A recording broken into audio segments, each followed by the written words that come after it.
નમસ્કાર વિદ્યાર્થી મિત્રો, આર્યમ એજ્યુકેશન યુટ્યુબ ચેનલમાં આપનું ફરીથી સ્વાગત છે। ધોરણ 11 કોમર્સ અને વિષય આંકડાશાસ્ત્રમાં આપણે ચેપ્ટર નંબર 2 માહિતીનું નિરૂપણ જોઈ રહ્યા હતા। આ માહિતીના નિરૂપણ ચેપ્ટરમાં આપણે સ્વાધ્યાય 2માં સેક્શન ઈ પહોંચ્યા હતા, જ્યાં આપણે 8 દાખલાઓ ગણેલા હતા।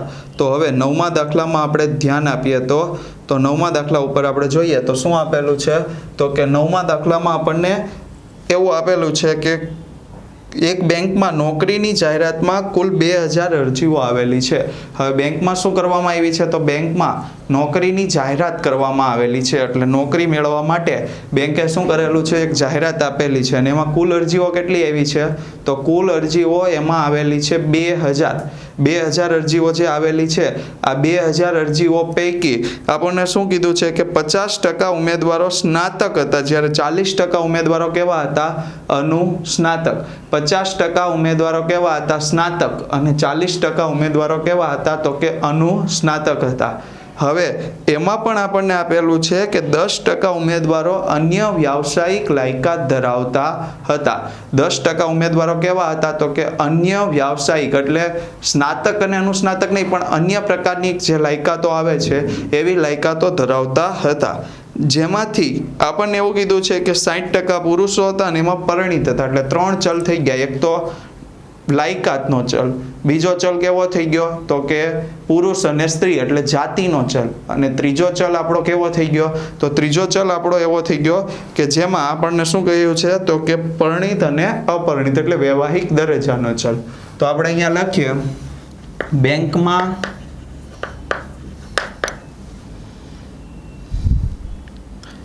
नौकरीनी जाहेरातना जवाबमां आवेल अरजीओनी संख्या दर्शावतुं कोष्टक।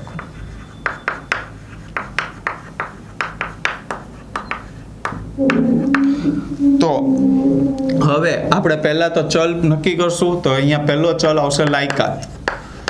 तो 3 प्रकारनी लायकात हती। एक हती स्नातक, बीजी हती अनुस्नातक अने त्रीजी हती अन्य व्यावसायिक।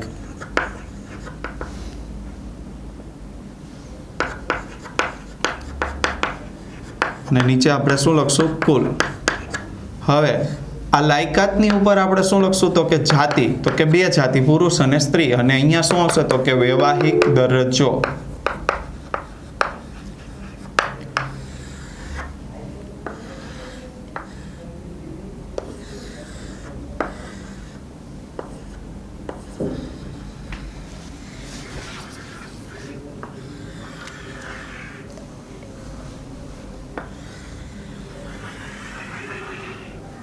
હવે અહીંયા આપણે 3 ભાગ કરશું, કારણ કે વૈવાહિક દરજ્જો 2 પ્રકારના, પરિણિત અને અપરિણિત। એટલે અહીંયા પહેલું લખીએ પરિણિત, અપરિણિત અને કુલ। હવે એમાં પણ કેટલા ભાગ આવશે, 3 ભાગ, પુરુષ, સ્ત્રી અને કુલ।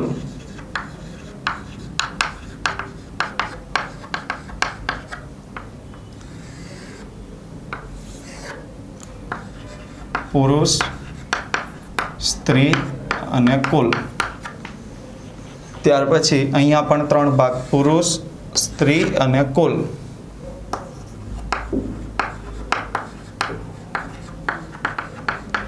तो जो सिंपल आपणे लईए तो हवे कई रीते लेवानुं थशे, तो अंदर ध्यान आपो। तो कुल केटली अरजीओ आवेली हती, तो कुल 2000 अरजीओ हती। हवे આપણે એક એક વસ્તુ લખતા જઈએ। તો સ્નાતક ઉમેદવારોમાં આપણે ટકાવારી આપેલી છે, તો ઉમેદવારોમાં આપણે લખીએ ઉમેદવારો સ્નાતક, તો કે 2000 ના 50%, अनुस्नातक 2000 ना 40%,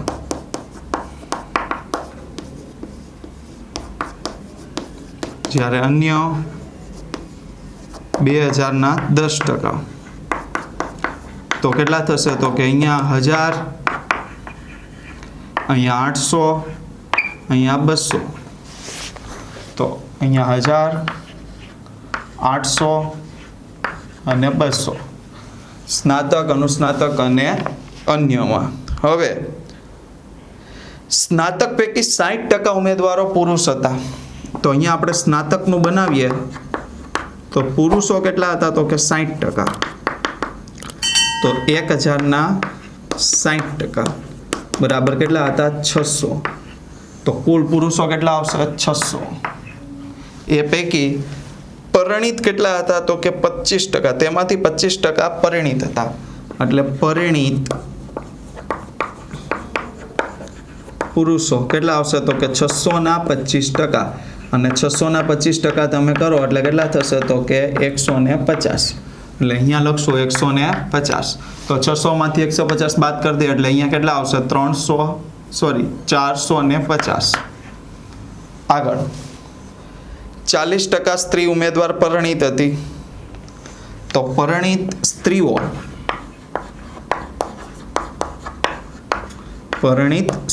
હવે 40% હતી.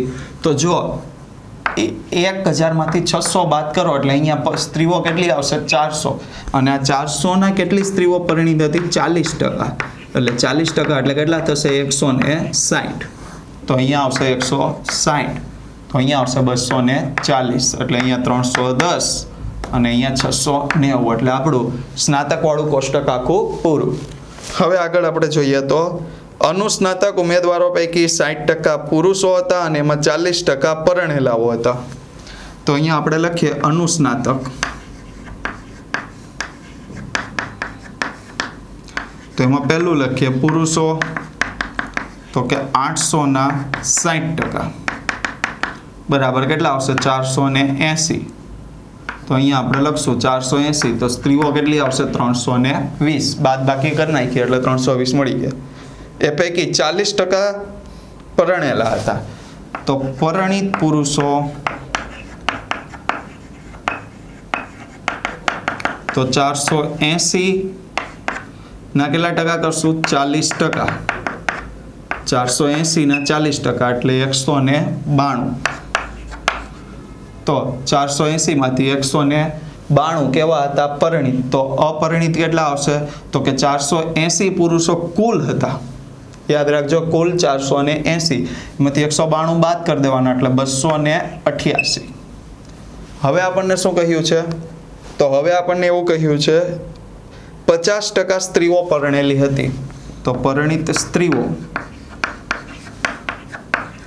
તો 320 ના કેટલા ટકા કરશું? 50%. 320 ગુણ્યા 50% બરાબર કેટલા આવશે? 160. તો અહીંયા 160, અહીંયા 160. તો અહીંયા 352. અહીંયા બેનું ટોટલ કરીએ તો કેટલું થશે? તો કે 448. હવે આગળ આપણે વાત કરીએ તો શું કહ્યું છે? તો કે વ્યાવસાયિક લાયકાત ધરાવતી 30% સ્ત્રીઓ પૈકી 60% સ્ત્રીઓ પરણેલી હતી. તો વ્યાવસાયિક લાયકાત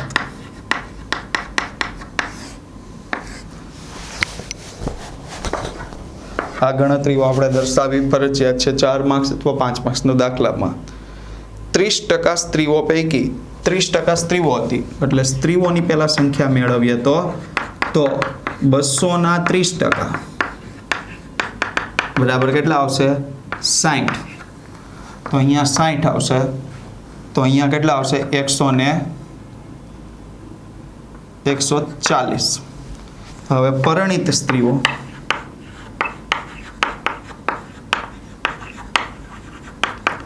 તો 60 ના કેટલા ટકા કહ્યું છે આપણને? 60% બરાબર 36. એટલે અહીંયા પરિણીત સ્ત્રીઓની સંખ્યા કેટલી આવી? 36. તો અપરિણીત કેટલી આવશે? 24. હવે પરિણીત અને અપરિણીત પુરુષોની સંખ્યા સમાન હતી. પરિણીત પુરુષો તો પુરુષો હતા કેટલા? તો કે 140 એના 1/3 બરાબર 70. અને અપરિણીત પુરુષો તો અપરિણીત પુરુષોમાં પણ કેટલા આવશે? તો કે 140 ગુણ્યા 1/3 બરાબર 70. એટલે આ બંનેની સંખ્યા કેવી હતી? સમાન. એટલે અહીંયા 70, અહીંયા 70. તો હવે ટોટલ કરી લઈએ તો અહીંયા 106, અહીંયા કેટલા આવશે? 94. હવે આપણે આખું કોષ્ટકનું ટોટલ કરતા જઈએ તો 150 + 192 342 + 70 એટલે 412.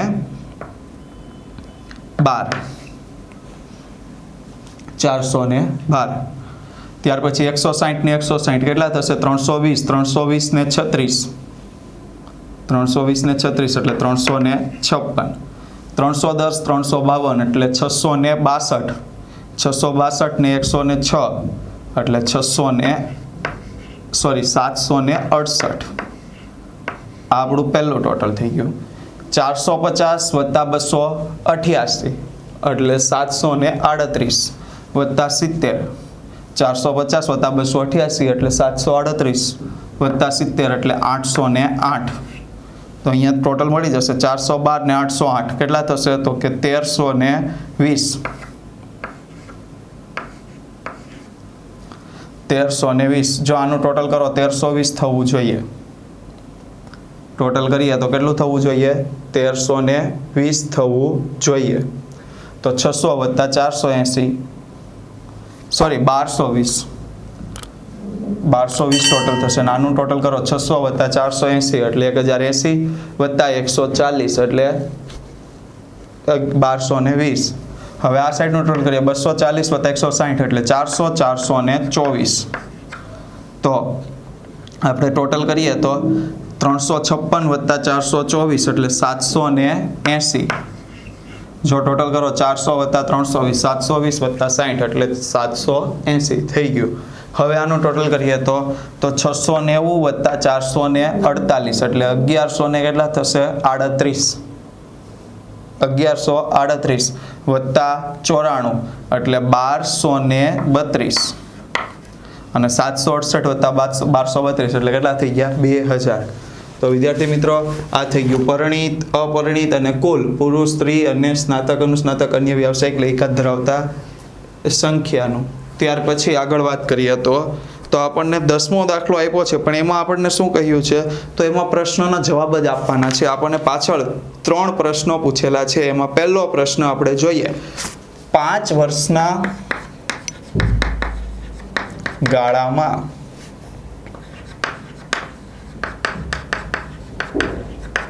શું કહ્યું છે? તો કે કુલ કારીગરોની સંખ્યામાં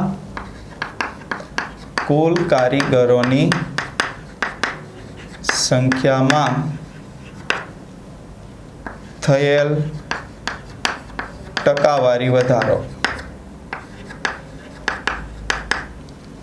તો પહેલા તો આપણે વધારો મેળવીએ તો વધારો કેટલો થશે? તો કે 3000 હતા, સોરી 2000 હતા, એમાંથી 3000 થઈ ગયા એટલે 3000 - 2000 બરાબર વધારો 1000.